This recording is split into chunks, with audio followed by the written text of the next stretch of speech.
Laura, thank you for this space. Francisco Lopez Bárcenas, New Savvy lawyer and writer, and the author of this recent book, La Tierra no se vende, The Land is Not for Sale, Lands and Territories of Indigenous Peoples. Thank you for being with us. We'll be back next week on Interviews from Mexico.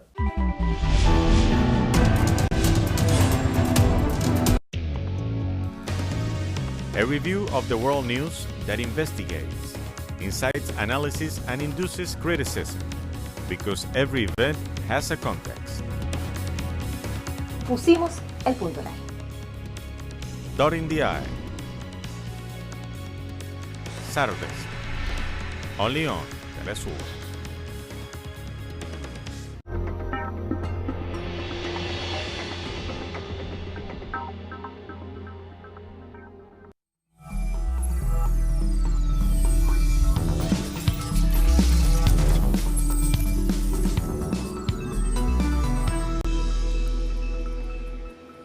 Hello, welcome to From the South. I'm Laura Prada from our Telesur studios in Caracas, Venezuela. We begin checking out our headlines. In Venezuela, President Nicolás Maduro announced the future easing of restrictions to restart economic activities.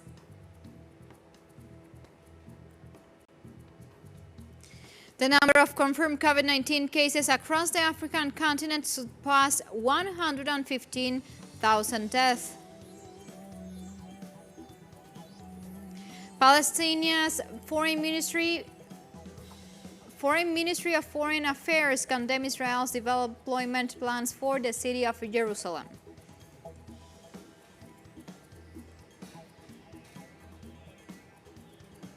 We begin with our news. Just stay with us.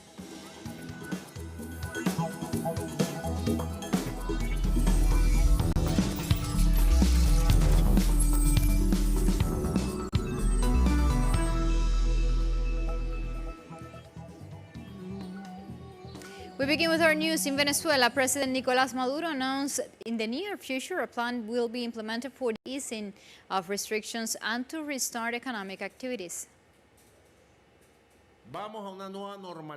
We are entering a new normal that will have several mechanisms to restart economic activities under a controlled quarantine wherever it may be needed. If we detect a hotspot, we will impose a partial lockdown and possibly curfews too, like we have done in border regions. The Venezuelan president offered a balance of the COVID-19 situation in Venezuela. Tuesday, May 26 at 6:26 p.m. in the afternoon, there is only one new case of community transmission and 33 coming from abroad. 21 of them came from Brazil, traveling through Bolívar State, and 12 from Colombia. And we have recorded another death, a 65-year-old senior citizen from Caracas. The president also reported that over 50,000 Venezuelans have returned to the country from Colombia, Brazil, Ecuador, and Peru.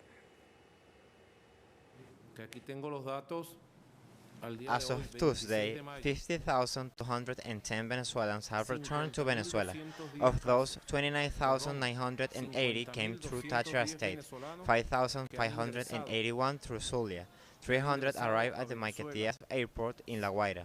Another 12,000 came through Apure, 2,133 to Bolívar, 109 through Amazonas, and 90 indirect flights to Lara State.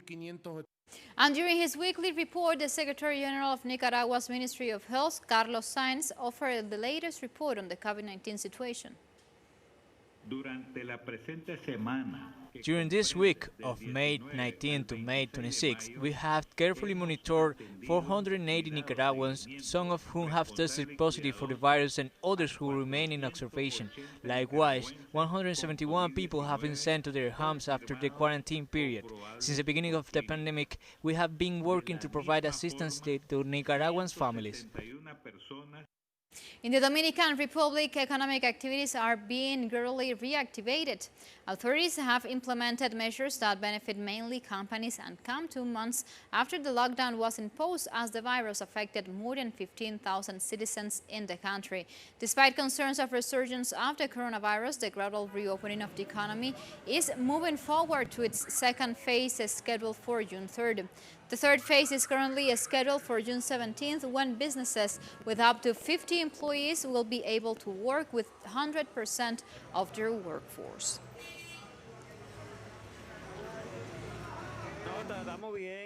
We are not doing well. I came up to clean up today as we have been closed for over 2 months. It seems we have to go back to work on the 3rd. So we hope for things to improve a little because things have been rough during this time.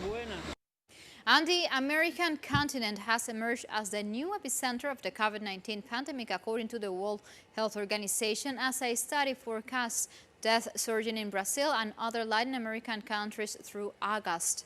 More than 2.4 million cases of the novel coronavirus have been reported in the continent, with more than 143,000 deaths. Latin America has also surpassed Europe and the United States in the daily infection. In South America, we are particularly concerned that the number of new cases reported last week in Brazil was the highest for a 7-day period since the outbreak began.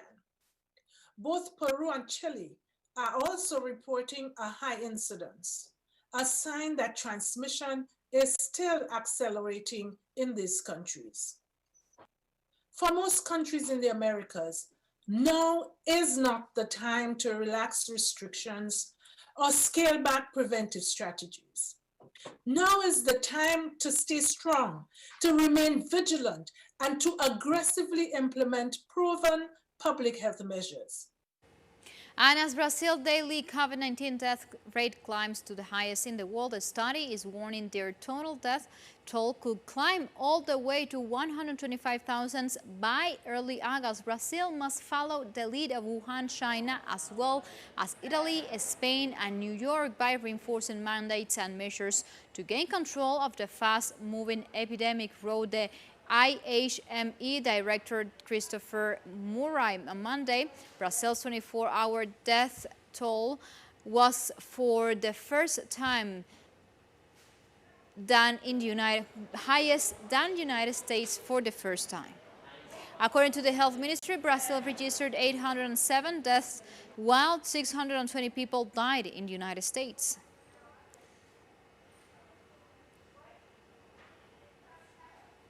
As we were seeing, the latest report in Brazil is 1,000 deaths in the last 24 hours, and the health crisis and political situation continues to worsen. Our correspondent in Sao Paulo, Brian Meir, has the details for us. Welcome, Brian. The Brazilian national government has just released its statistics for the last 24 hours on the COVID-19 pandemic, and over 1,000 people have died, and the total number of cases is now at 391,000.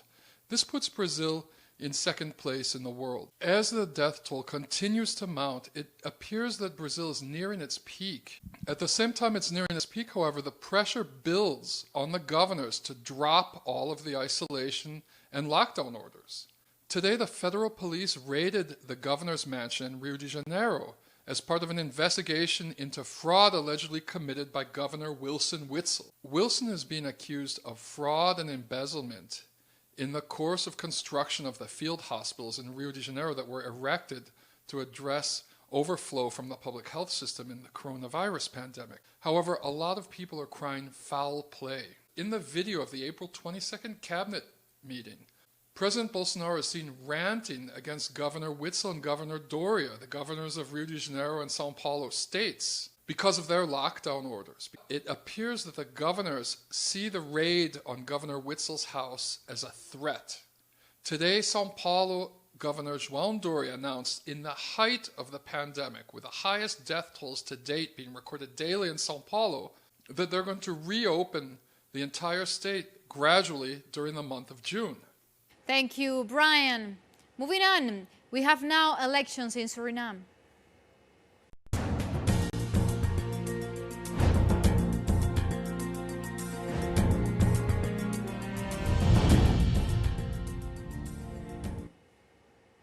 And vote counting continues in Suriname following a crucial general election that sees President Desi Bouterse seeking a third term in office. Preliminary results show Bouterse's National Democratic Party losing its majority in the 51-member parliament that is responsible for electing the president. Voting ended at 9 p.m. this Monday in the South American country after it was extended by 2 hours due to delays. Just over 380,000 people were eligible to cast their ballots.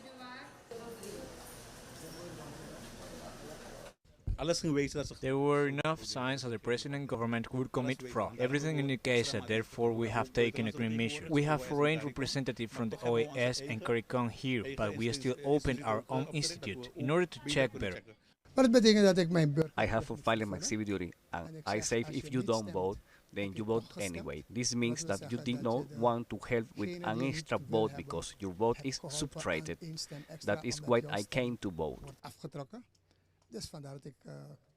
Costa Rica became the latest country to legalize same-sex marriage early this Tuesday when a ruling from its Supreme Court went into effect, ending the country's ban. Couples hold ceremonies mostly private due to the COVID-19 pandemic, but some that were broadcast to celebrate their union before judges and notaries after the ban was lifted at midnight. Costa Rica is the 6th country in Latin America to legalize same-sex marriage, following most recently Ecuador, which allowed it last year. It is also permitted in some parts of Mexico.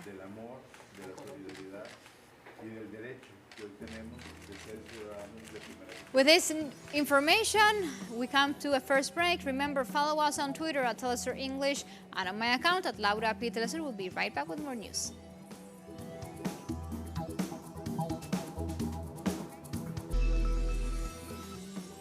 We are back with our news. The number of confirmed COVID-19 cases across the African continent surpassed 115,000 deaths and 3,379 as of Tuesday afternoon. The African Center for Disease Control report that across the continent figures continue to surge. The worst affected nation includes South Africa with 23,615 confirmed cases, Egypt with 17,967, Algeria with 8,503, Nigeria with 8,063, Morocco with 7,556.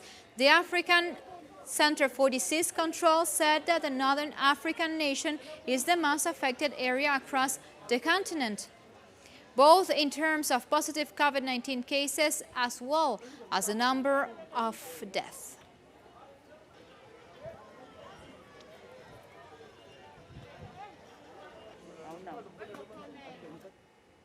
And the government of Guinea-Bissau announced on Tuesday the easing of certain COVID-19 restrictions, including the reopening of borders and the restart of public transport.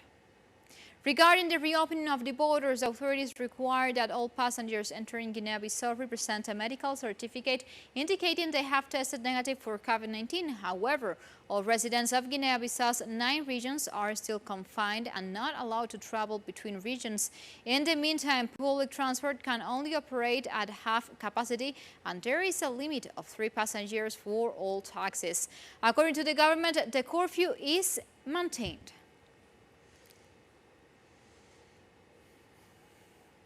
Burundi's main opposition party has denounced an electoral masquerade after the announcement of a landslide victory by the ruling party candidate Evariste Ndayishimiye.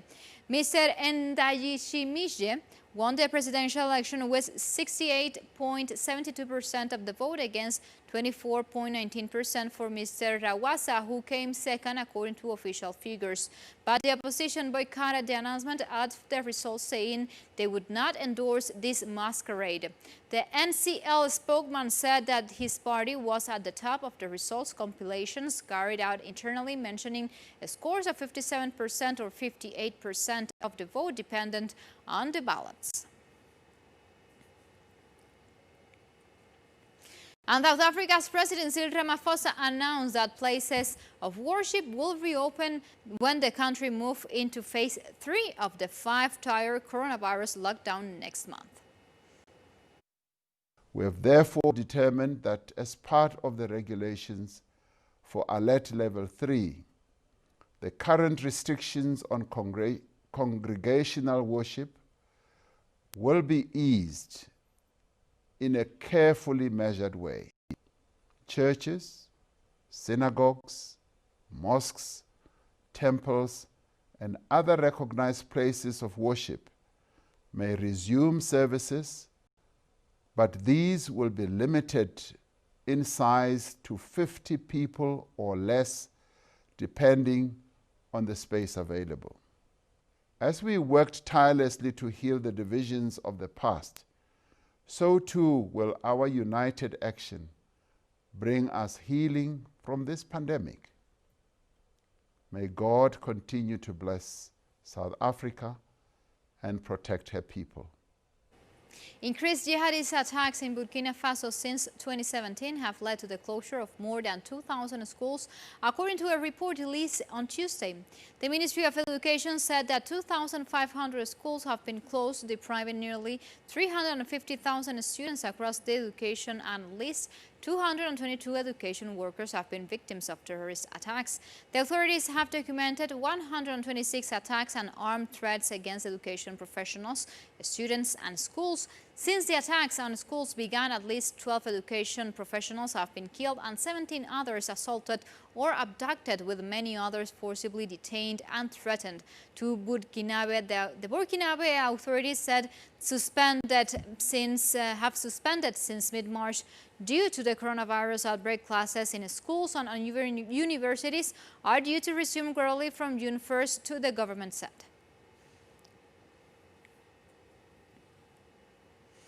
And the Democratic Republic of Congo health officials have expressed appreciation for China's medical support to help in the battle against COVID-19.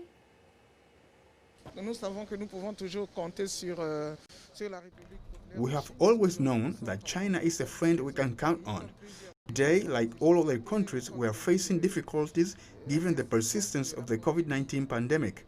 Under such circumstances, the Chinese government sent support to help us strengthen the capacities of our teams to respond to this pandemic. And China sent an expert team to Equatorial Guinea to assist the African country in its response to the COVID-19 pandemic. Speaking at a press conference in Beijing, Foreign Ministry spokesman Zhao Lijian said that the expert team was organized by the National Health Commission. At the invitation of the government of Equatorial Guinea, a 12-member Chinese medical expert team arrived in Malabo on May 25th and was warmly welcomed by the representatives of the government. The Chinese medical expert team will exchange experience in fighting the COVID-19 epidemic with the Ministry of Health and the COVID-19 Response and Surveillance Committee of Equatorial Guinea, and also with the World Health Organization Representative Office in Equatorial Guinea. Visit the designated hospitals and laboratories for COVID-19 in Malabo and provide epidemic training. The expert team will also guide the Chinese medical team in Equatorial Guinea to carry out anti-epidemic work in the region and introduce knowledge and experience of epidemic prevention and control to the local Chinese community. And 56 years ago, on May 25th, the African Union was officially established. This year, under the theme Silencing the Gun, a campaign to reduce violence in the African continent, people are celebrating the Africa Day and started to free itself from colonialism. Let's find out more on the following story. Every May 25, since 1963, Africa Day is celebrated to mark the founding of the Organization for African Unity, as a boost to a region that was taking the first step toward freedom from colonialism and unity among African countries. This regional body came to be under the leadership of one of the founding fathers, Kwame Nkrumah, who defended the idea that Africa must unite. We are all Africans.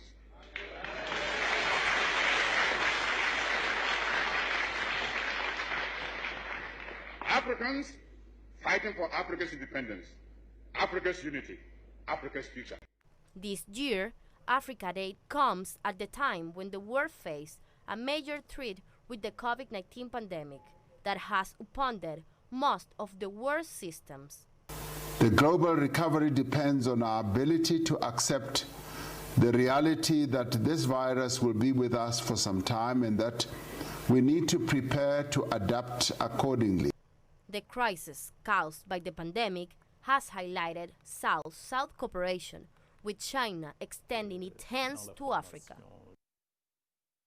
Truth, transparency, openness, governance. are the undergirdings of stability and progress and friendship. This year, the Africa Day theme is Silencing the Guns, and the call to put an end to wars, terrorism, and conflicts has not only come from the African Union, but also for the United Nations. The pandemic is affecting capacity to support peace and security efforts in Africa. My message to the international community is that failure to respond quickly and adequately could jeopardize progress towards silencing the guns by 2020 and achieving the Sustainable Development Goals and Africa's Agenda 2063. With this story, we go for a second break. You stay tuned with us. We'll be right back.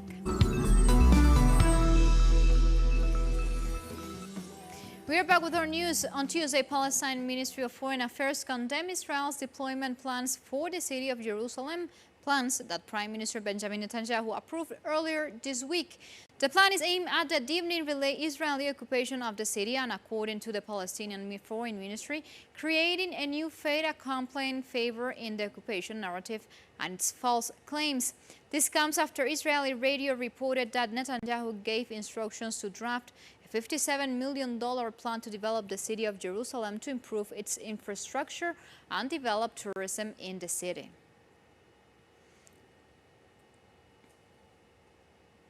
Iran's health ministry spokesman Kinoush Hananpour on Tuesday announced 1,787 new coronavirus cases, adding that 109,437 of total infected people have recovered. According to definitive laboratory findings, and from yesterday to May 26 in the country, 1,787 new patients with COVID-19 were diagnosed in the country, and the number of patients with this disease reached 139,511. Fortunately, 109,437 patients were recovered and have been discharged so far. Unfortunately, in the past 24 hours, 57 COVID-19 patients have lost their lives, and 7,508 people have lost their lives in the country to date. 2,567 patients are in a critical condition. So far, 837,000 COVID-19 diagnostic tests have been conducted in the country, the health ministry spokesman said. And Bangladesh has reported 1,166 new cases of COVID-19 over the last 24 hours, bringing the country's total cases to 36,751. The Asian nation also reported 21 more deaths. Meanwhile, the Philippines reported 350 new cases, bringing the total number to 14,669 since the highly infectious disease emerged in the country in January. Malaysia has reported 187 new cases of COVID-19. This is the second daily increase of over 100 in a row after authorities identified clusters among detainees in 3 immigration detention facilities.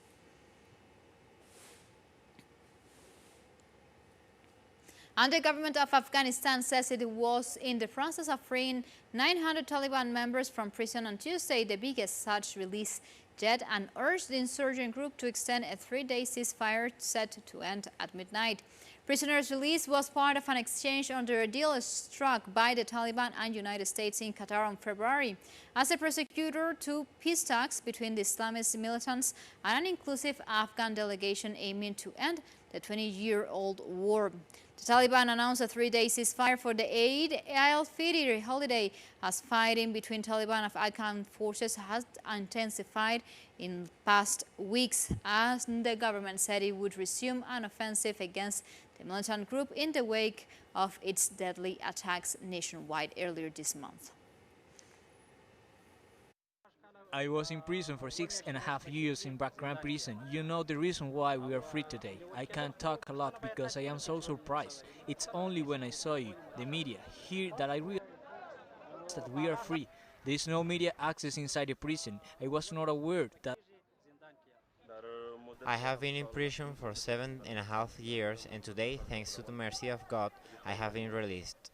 It's fate for us. The government captures one with a crime and captures another with a different crime.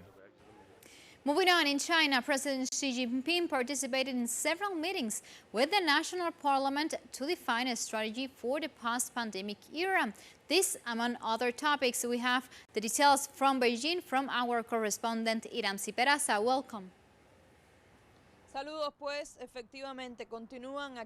The meetings of the National People's Congress are ongoing here in China. On Tuesday, President Xi Jinping took part in meetings with delegates from the National Army and of the police. The president highlighted the progress that has been made by these institutions in strengthening the Asian giant's defense and national security. The president also condemned the army for the work they have done in helping contain the COVID-19 pandemic. On Tuesday, the leaders of the National People's Congress debate a number of bills, among them a draft for a new civil code and the national security law for the special administrative region of Hong Kong. These measures seek to safeguard China's stability and the principle of one country, two systems. Another major topic being debated during these meetings is how to revitalize the economy in a post-pandemic world.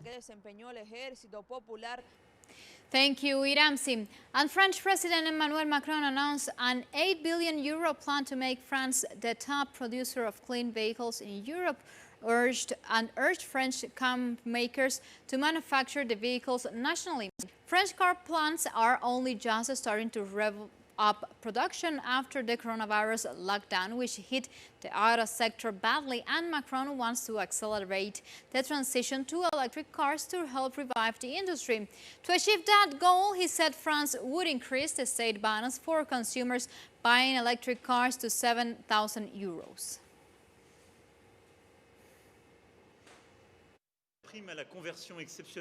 The exceptional bonus scheme we've created for those converting, which is part of a real stimulus package, will make it easy for more than 3/4 of French people to buy the latest generation of diesel and petrol, hybrid and electric vehicles, thanks to this aid.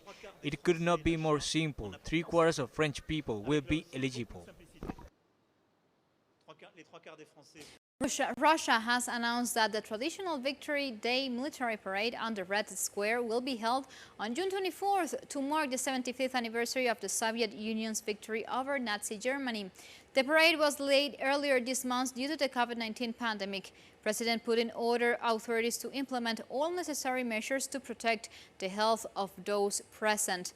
The president added that he made the decision taking into account the fact that the situation in the majority of the Russian regions and in the armed forces became stable after overcoming the apex of the outbreak.